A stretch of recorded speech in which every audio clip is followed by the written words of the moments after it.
नमस्कार, आप देख रहे हैं डीटी न्यूज़ नेटवर्क और मैं आपके साथ हिमांग चंद्र। चरखारी विकास खंड के नवनिर्वाचित प्रधानों के सम्मान के साथ साथ पूर्व सांसद गंगाचरण राजपूत ने बुंदेलखंड एकल राज्य निर्माण के आंदोलन को गति प्रदान देना शुरू कर दिया है। हमारे साथ आज वही पूर्व सांसद गंगाचरण राजपूत जी भी हैं। गंगाचरण राजपूत जी के बारे में आपको बता दें कि इनको बुंदेलखंड के किसानों का हितैषी कहा जाता है, यानी बुंदेलखंड के किसानों के लिए भगवान का फरिश्ता से कम नहीं है ये। सांसद जी, बहुत बहुत अभिनंदन आपका हमारे चैनल पे। Thank you. सांसद जी, सबसे पहले बुंदेलखंड एकल राज्य के निर्माण की बात जिस तरीके से लगातार अब आ रही है सामने, और आपने बीते वर्षों में बहुत संघर्ष भी किया है, तो इससे क्या आपको लाभ होगा और क्या हानि रहेगी? मुझे कोई लाभ नहीं होगा, बुंदेलखंड की जनता को भारी लाभ होगा जी। यहाँ की गरीबी मिटेगी, भूख मिटेगी, पलायन मिटेगा, पलायन रुकेगा, आत्महत्या रुकेगी, किसान खुशहाल होंगे, उनकी आमदनी चौगुनी छगुनी बढ़ेगी, व्यापारियों की आमदनी बढ़ेगी, बेरोज़गार नौजवानों को 5 लाख बेरोज़गार नौजवानों को प्रतिवर्ष काम मिलेगा, टूरिज़्म का बहुत बड़ा हब बनेगा बुंदेलखंड। तो बुंदेलखंड बनने से जो त्वरित विकास और समग्र विकास तो अभी हो रहा है, लेकिन त्वरित और समग्र विकास नहीं हो रहा पर्याप्त, जिससे आत्महत्या और पलायन नहीं रुक रहा है। आत्महत्या पलायन रुकना है। अब मुझे लगता है इसके अलावा कोई चारा नहीं कि बुंदेलखंड प्रांत बने, क्योंकि मिसमैनेजमेंट रहता प्रशासन का।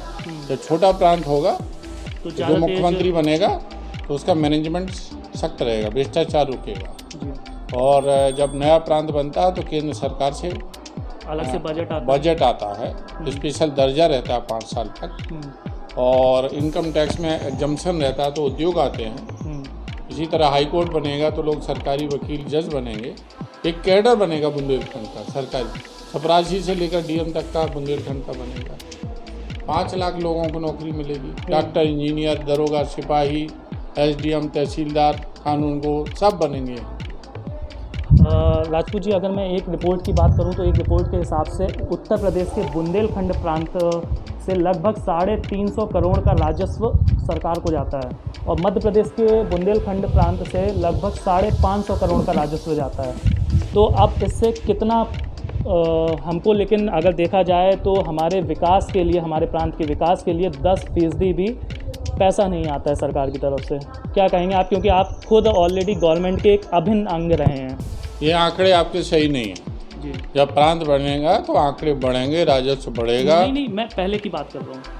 मैं बता तो रहा हूँ, अभी लूट हो रही है, और वो जब प्रांत बनेगा तो टूरिज्म बढ़ेगा, व्यापार बढ़ेगा, उद्योग लगेंगे, जीएसटी बढ़ेगी, और खनिज संपदा का हम सही मैनेजमेंट करेंगे, जिससे कि जो अमूल खनिज संपदा है उससे हम राजस्व और बढ़ाएंगे, और उसका पर्यावरण के नियमों को ध्यान में रखते हुए उसका दोहन होगा, उसका खनन होगा। तो बालू तो सोने के भाव बिक रही है, 1 लाख का 1 ट्रक बिक रहा है, लेकिन यहाँ थोड़ी उसका रॉयल्टी मिलती है।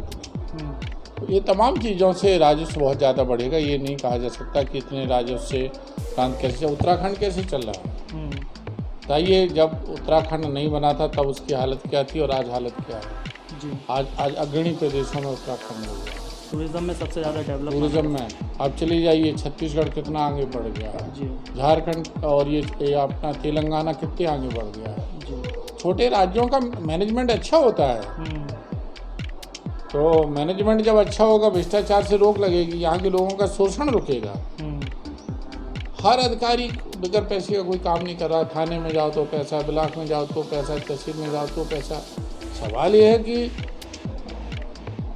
जो मिसमैनेजमेंट होता है, प्रशासनिक गिरफ्त नहीं होती है, तो जनता का शोषण ज़्यादा हो रहा है, शोषण रुक जाएगा।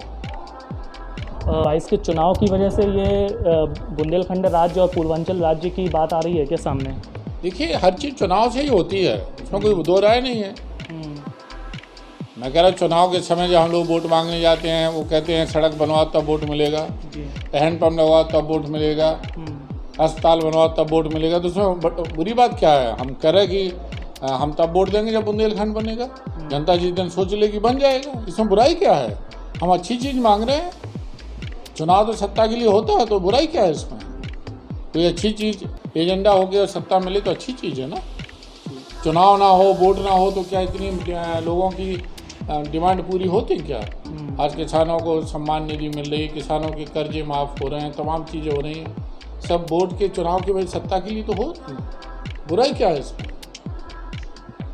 तो ये थे हमारे साथ पूर्व लोकसभा सांसद और राज्यसभा सांसद गंगाचरण राजपूत जी, जिन्होंने कहा है कि बुंदेलखंड राज्य निर्माण होने से हमारे टूरिज़्म का हब बनेगा और ऑब्वियसली सी बात है, अगर छोटा राज्य होगा तो उसकी जो डेवलपमेंट की एक व्हील होता है वो काफ़ी हद तक बढ़ पाएगा। फिलहाल आज के हमारे शो में इतना ही। अब हमारी और आपकी मुलाकात फिर होगी जब हम आपको और इसी तरीके से कुछ खास व्यक्तित्व से रूबरू कराएंगे। तब तक के लिए स्वस्थ रहें, सुरक्षित रहें।